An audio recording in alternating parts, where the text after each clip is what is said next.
지금 안 그래도 이제 보도가 나온 게 김문수 후보가 어젯밤에 한덕수 전 국무총리 비공개로 만나서 직접 선대위에 합류 요청했다는 보도가 나왔더라고요.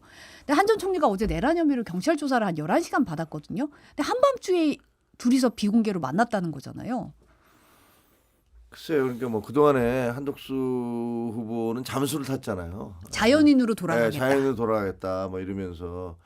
근데 뭐 본인이 나서셔야지 그 대한민국의 중도가 다 움직이고 그 대한민국을 막을 수 있다. 그러니까 이재명 후보가 당선되는 걸 막을 수 있다라고 하셨는데 뭐 그런 의식이셨으면 후보가 떨어졌어도 안 됐어도 적극적으로 나서 주셨어야 되는데 사실 안 하셨잖아요. 그런데 지금 일각에서는 이번에 이제 경찰 조사가 나오니까 저분이 그렇게 그 어울리지 않게 정치판으로 대선 후보로 나오려고 했던 게 혹시 그것과 관계가 있는 거 아니었느냐.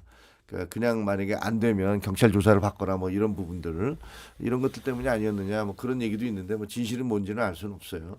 근데 그 김문수 후보로서야 이낙연 후보와 뭐 공동정부 얘기까지 또 했을 정도니까 뭐 어떻게 해서든지 자 부직갱이라도 도움을 받을 수 있으면 받겠다는 생각 아니겠어요?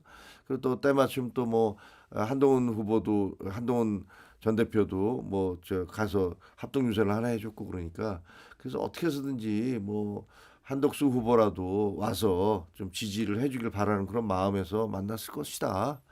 그거는 뭐 그럴 수 있다고 생각되는데 문제는 시기가 너무 늦었고 그다음에 그게 얼마나 도움이 될 것이냐. 더구나 이미지가 또 이번 뭐 경찰 조사까지 받았던 그런 부분이 있으니까 그런 것들이 약간 발목을 잡을 수도 있겠다는 생각이 듭니다. 그러니까 뭐 부직갱이도 부직갱이 나름이죠.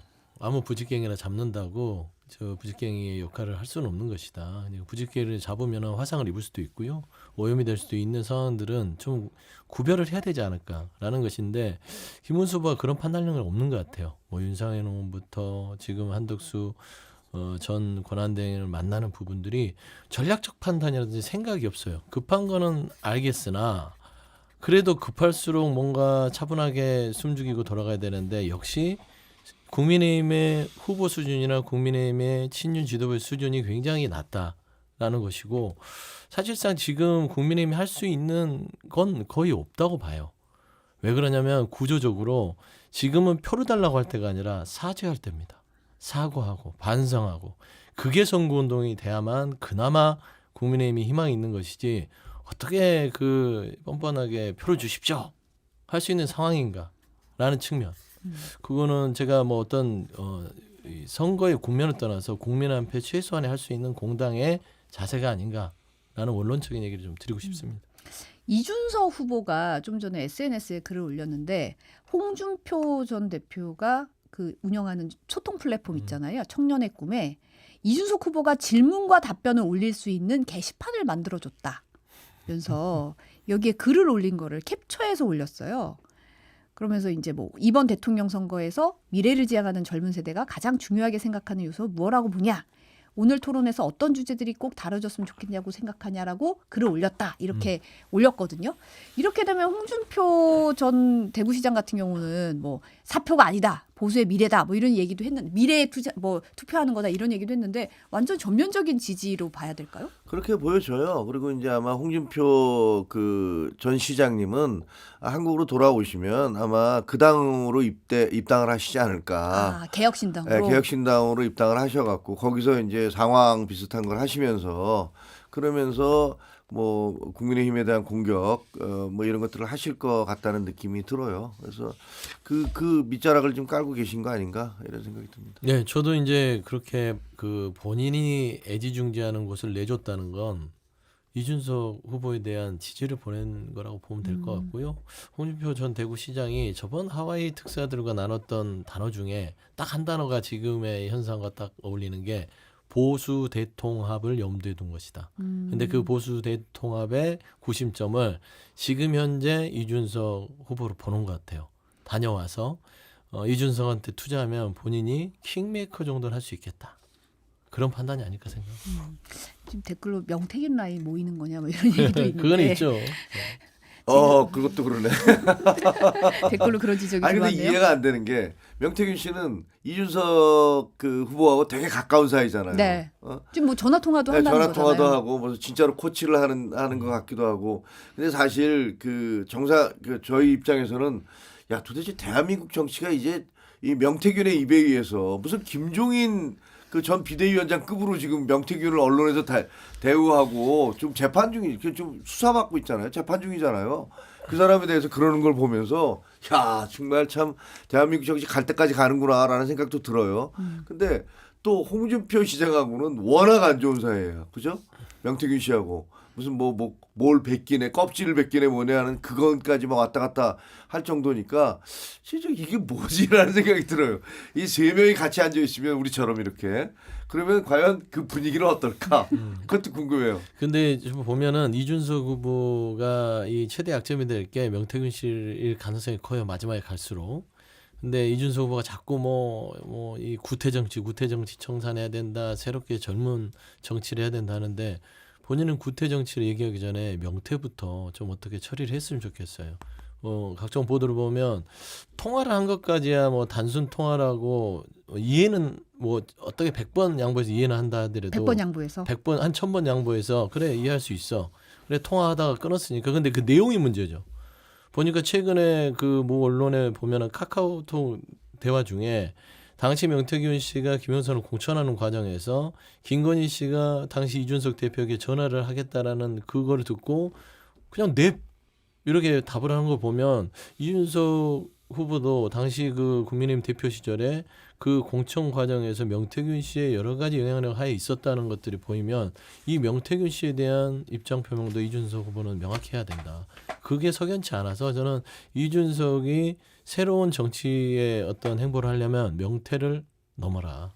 좀 그런 말씀 좀 드리고 싶습니다. 지금 김문수 후보가 조금 전에 여의도의 한 식당에서 이명박 전 대통령과 오찬을 가졌습니다. 둘이 포옹하는 모습도 나왔고 박근혜 전 대통령은 오늘 박정희 전 대통령과 유경수 여사 생가를 각각 방문을 하는데 오전에 이제 박 전 대통령 생가 방문해서 며칠 전에 김문수 후보가 이제 생가 방문하는 모습을 보고 찾아뵙고 싶었다.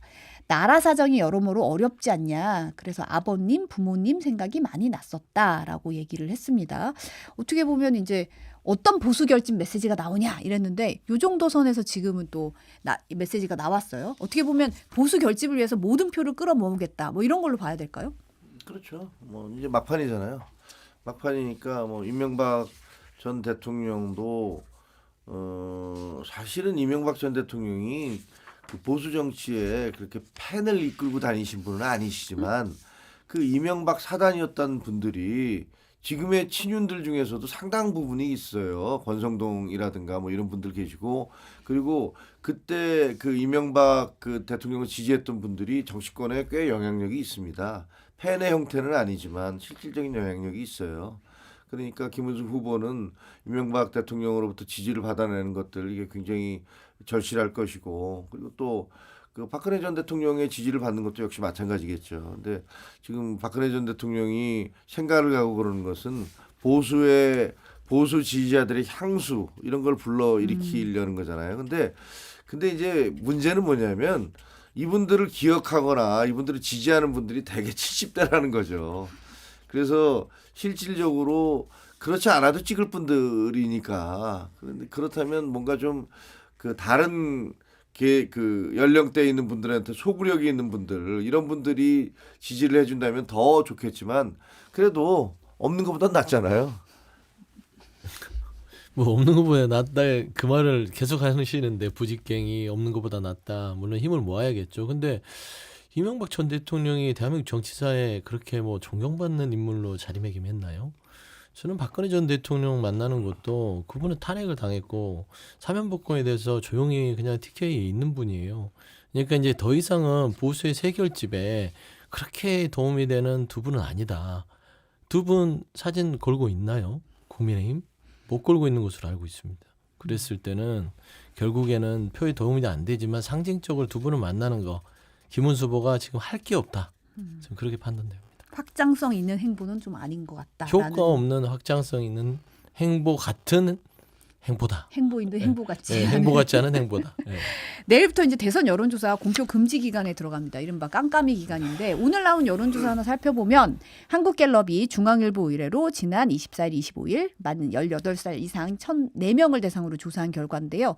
이재명 후보가 다자대결에서 49%를 얻었습니다. 김문수 후보 35%, 이준석 후보 11%, 권영국 후보 1% 등의 순이었는데요.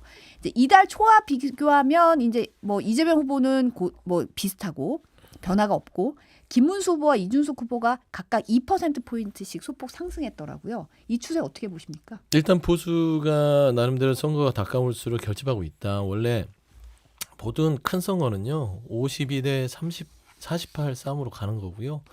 근데 그 52대 38 싸움 자체의 균형 자체가 지금 일어나고 있어요.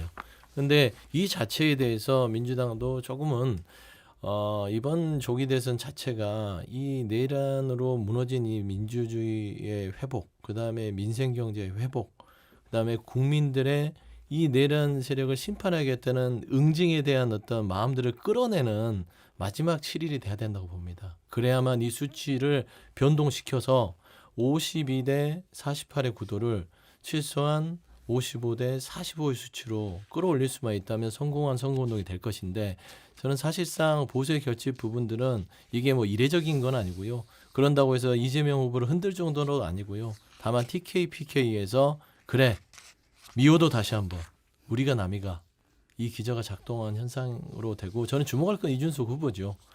두 자릿수의 어떤 여론조사 물론 본투표에서 결과를 저 11%로 예측할 수는 없으나 최소한 보수 내에서도 도저히 김문수 후보를 찍을 수 없겠구나 생각하는 사람이 상당수가 존재한다는 것들이 이준석 후보의 두 자릿수 여론조사 수치로 보여주고 있는 게 아닌가 그래 봅니다. 어떻게 네, 보세요? 되게 이제 깜깜이 기간이 시작되고 이제 내일 모레 그 29일부터는 그러니까 사전 투표가 네. 시작되잖아요. 근데 뭐 사전 투표가 시작되면 대충 선거가 끝나는 분위기로 확 가더라고요. 이게 유세도 그 다음부터는 이렇게 맥이 좀 확 빠지더라고요. 투표가 이상하게. 이미 이제 표를 다 던지고 나니까. 그렇더라고요. 네. 그러니까 되게 한 30 몇 프로 정도가 투표를 하시잖아요.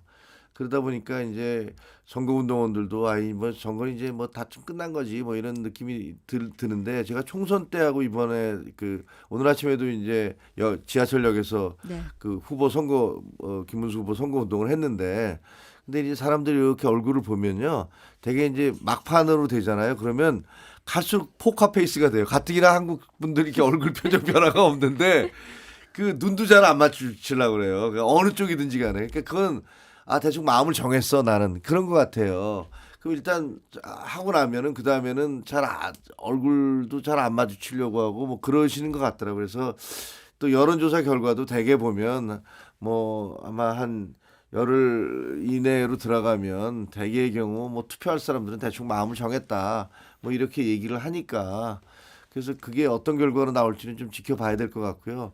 아주 극적인 변화가 뭐가 있을까?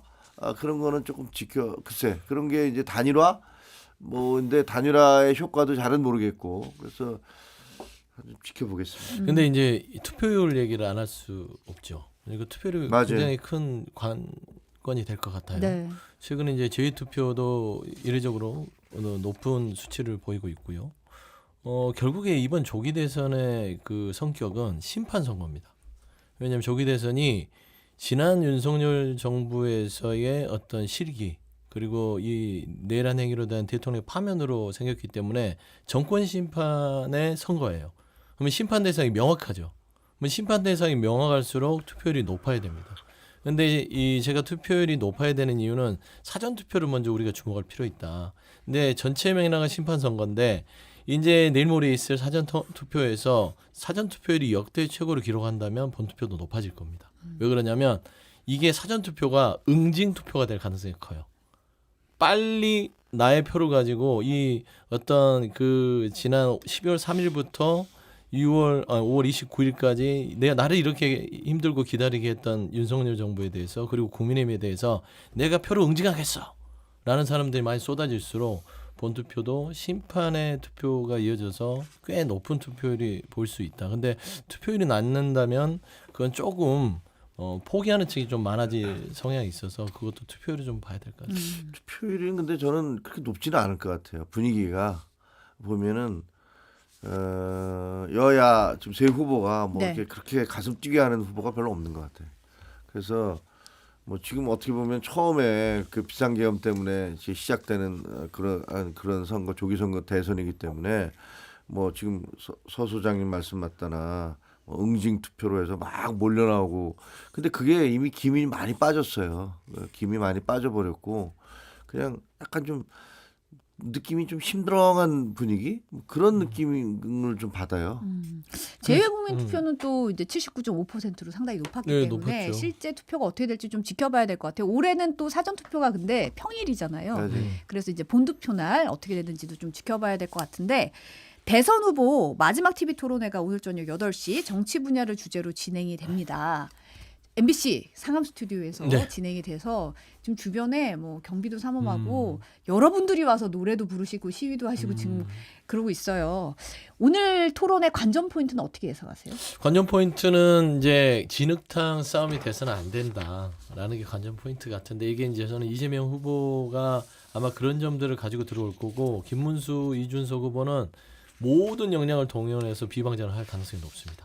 그래서 이재명 후보의 갖가지 어떤 좀 호맹랑한 얘기들까지 끄집어내서 이재명 후보를 좀 흠집내기 위한 토론회가 될 가능성이 높은데 이를 이재명 후보가 잘 이렇게 완충해 가면서 본인 할 말을 한다면 저는 아주 마지막 깜깜이 선거에서는 좋은 성과를 거둘 수 있는 계기가 될 수 있다. 예를 들어서 정치 분야이기 때문에요. 김문수 후보가 가장 불리합니다.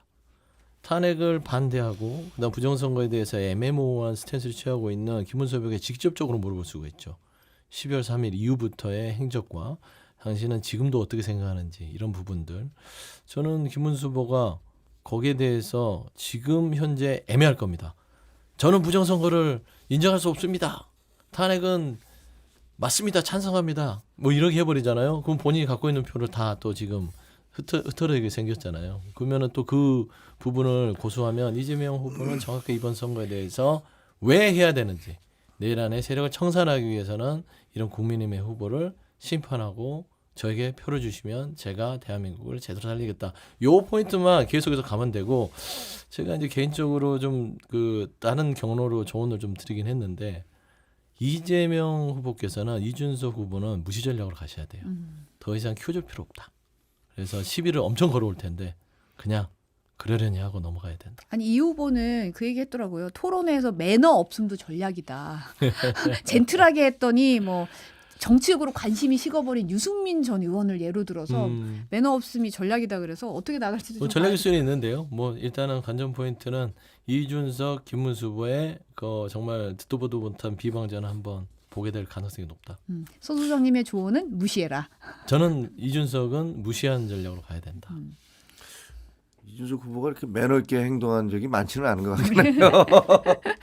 그렇긴 한데 저는 거꾸로 이준석 후보가 이번 토론에서 상당한 어부지리를 얻을 수도 있다라는 생각이 들어요. 왜냐하면 아마 보나마나 이재명 후보는 그 내란당, 부정선거, 탄핵 뭐 이런 걸 가지고서 계엄 이걸 가지고서 아마 김문수 후보를 막 맹공을 하지 않겠습니까? 그 역할 뭐 하신 거예요? 막 이러면서 뭐 공격을 하실 거예요. 정광훈 목사하고 관계는 어떻게 하실 거예요? 뭐 계속 그 공격을 할 것 같고 그다음에 김문수 후보도 그 이재명 후보가 그동안에 해왔던 발언들이 있으세요. 뭐 예를 들면 그 주한미군 점령군이라든가 그다음에 뭐 그 중국과 그 대만의 분쟁이 생기면 샤샤샤샤 하면 될 거지 뭐 이렇게 얘기한다든가 또 민주당이 그 윤석열 전 대통령 탄핵할 때 그 탄핵 사유 중에서 북중로와 멀어지고 일본과 가까워졌다는 걸 탄핵 사유로 넣었어요. 그러면 북중로하고 멀어지면 그게 탄핵돼야 되는 건가? 그럼 당신은 도대체 어떤 외교 정책을 쓰겠다는 거냐? 등등 각자가 공격받을 만한 그 포인트로 올릴 수 있는 그런 것들을 갖고 있어요. 근데 이준석 후보는 그 양자 싸움에서 어떻게 보면 좀 떨어져서 자기는 양쪽 모두를 꽃놀이패로 공격할 수 있는 그런 위치잖아요. 그 어떻게 보면 서영교 소장님이 맞아. 서영주 소장님이 말이 이렇게 좀 거리를 두고 상대를 안 해서 무시 전략으로 갔으면 좋겠는데 무시당하면 가만히 있겠습니까? 어떻게든지 시간을 내 갖고 막 공격하겠지, 막 긁고 그러겠지. 고백을 할까 말까? 안 돼. 점심은 김치찌개냐 제육이냐. 진짜 별것 아닌 선택으로도 하루 기분이 왔다 갔다 하죠. 근데 어떤 선택은 기분이 아니라 나라의 미래를 바꾸잖아요. 내가 살아갈 세상 직접 선택하셔야죠. 6월 3일 최욱과 함께 제대로 한 표 찍어봅시다. MBC 라디오 대선 특별방송 최욱과 함께해요.